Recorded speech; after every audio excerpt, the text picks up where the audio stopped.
सालों पहले भानिया राज्य में कर्ण राजा का शासन चलता था। राजा का दिल बहुत साफ था। वह हर त्योहार के दिन लोगों को दान देते थे।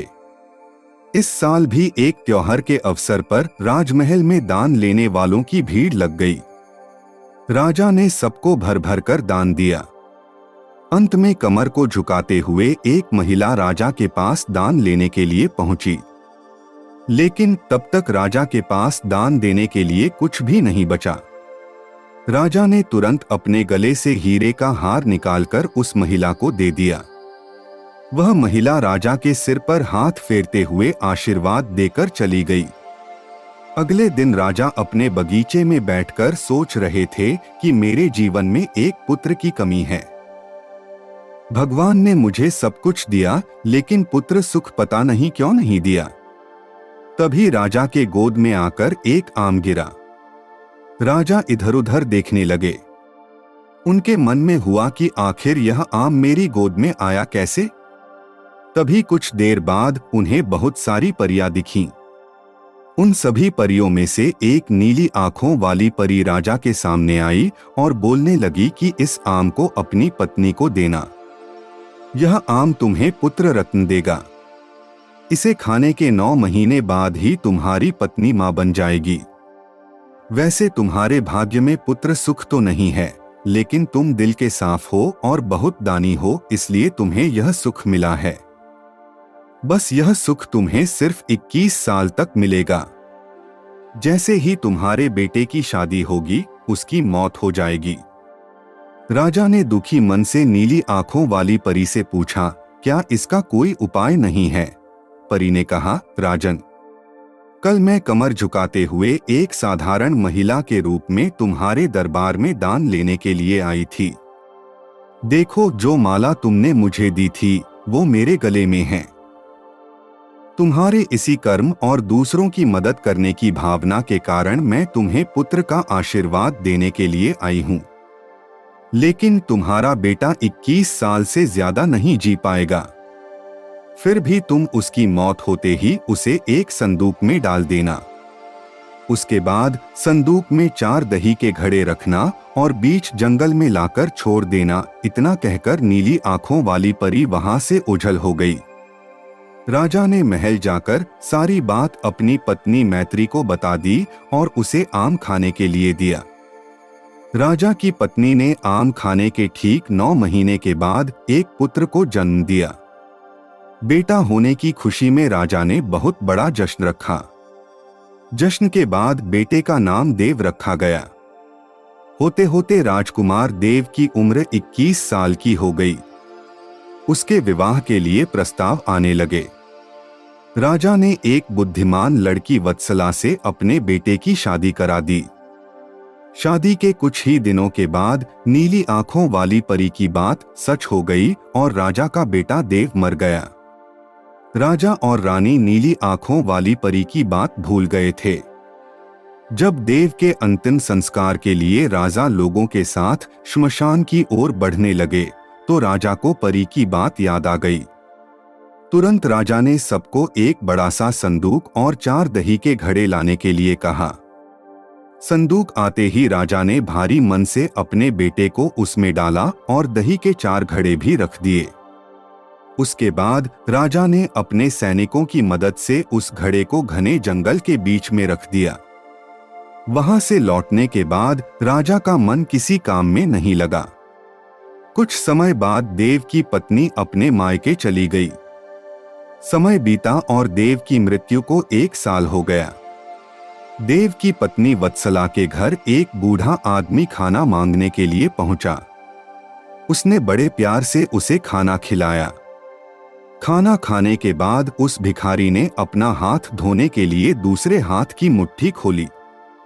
तभी वत्सला ने उस मुट्ठी में अपने पति देव की सोने की चेन देखी।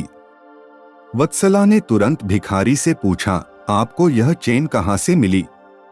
यह मेरे पति की है, जिन्हें संदूक में बंद करके जंगल के बीच में रखा गया था। भिखारी ने डरते हुए कहा, हाँ, मैंने यह चेन उसी संदूक से निकाली है। वत्सला ने कहा, आप डरिए मत, मैं सिर्फ उस जंगल तक जाना चाहती हूँ जहां मेरे पति का संदूक रखा है। भिखारी ने कहा, वह भयानक जंगल है, मैं आपको वहां तक नहीं लेकर जा पाऊंगा।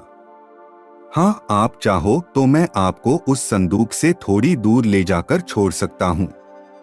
वत्सला तेजी से भिखारी के साथ जंगल तक पहुंची। घने जंगल से पहले ही भिखारी वहां से चला गया।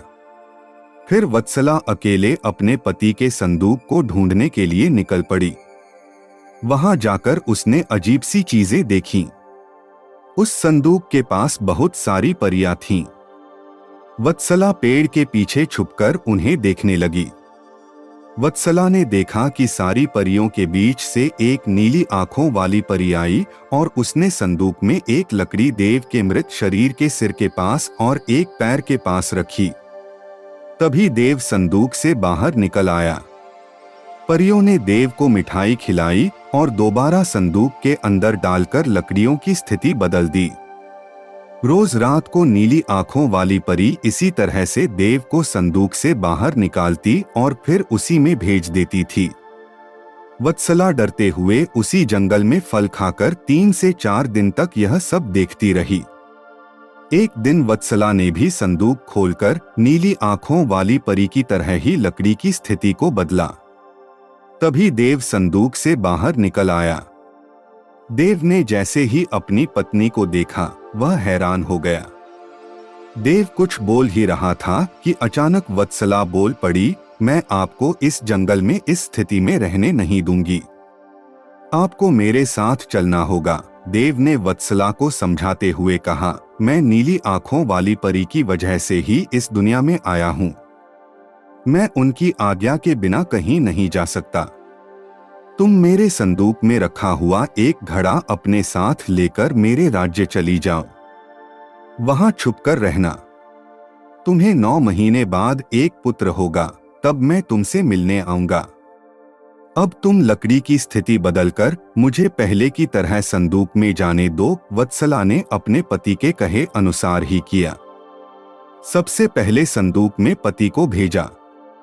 फिर वह दही का एक घड़ा लेकर रूप बदलने के बाद राजमहल पहुंची और रानी को चिट्ठी भेजकर रहने के लिए जगह मांगी। रानी ने दया करके उसे राजमहल के पास ही एक कमरा रहने के लिए दिया। जब रानी को पता चला कि वह गर्भवती है, तो रानी उसका ख्याल भी रखने लगी। जब वत्सला ने बच्चे को जन्म दे दिया, तो देव उससे मिलने के लिए आया। उस समय रानी पास से ही गुजर रही थी। उन्होंने तुरंत अपने बेटे को पहचान लिया। रानी सीधे देव के पास पहुंची और पूछने लगी, यह तुम्हारी पत्नी है? यह तुम्हारा पुत्र है? तुम जीवित हो? अब मैं तुम्हें कहीं नहीं जाने दूंगी। देव ने कहा, मां, मैं आपके साथ नहीं आ सकता हूं। इसका एक ही उपाय है। आपको अपने पोते के लिए एक उत्सव रखना होगा। आप उसमें सारी परियों को बुलाइए। जब परियां आ जाएं, तो नीली आंखों वाली परी का बाजूबंद किसी तरह निकालकर जला देना। उसके बाद नीली आंखों वाली परी से मेरे जीवन का वरदान मांग लेना। इतना कहकर राजकुमार देव वहां से चला गया। उसकी मां ने दुखी मन से उसे विदा किया। कुछ ही दिनों में रानी मैत्री ने अपने बेटे देव के कहे अनुसार जश्न रखा और सारी परियों को भी बुलाया।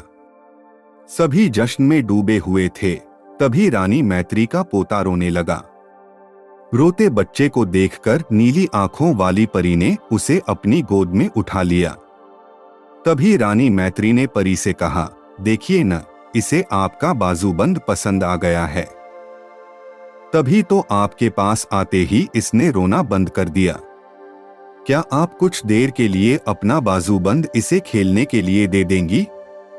परी ने तुरंत अपना बाजूबंद उस बच्चे को दे दिया। रानी मैत्री को इसी मौके का इंतजार था। उसने सबकी नजरें बचाते हुए उस बाजूबंद को आग में डाल दिया। नीली आंखों वाली परी ने अपने जलते बाजूबंद को देखकर रानी मैत्री ने पूछा, आपने यह क्या किया? अब हम आपके बेटे देव को अपने पास उस जंगल में नहीं रख पाएंगे।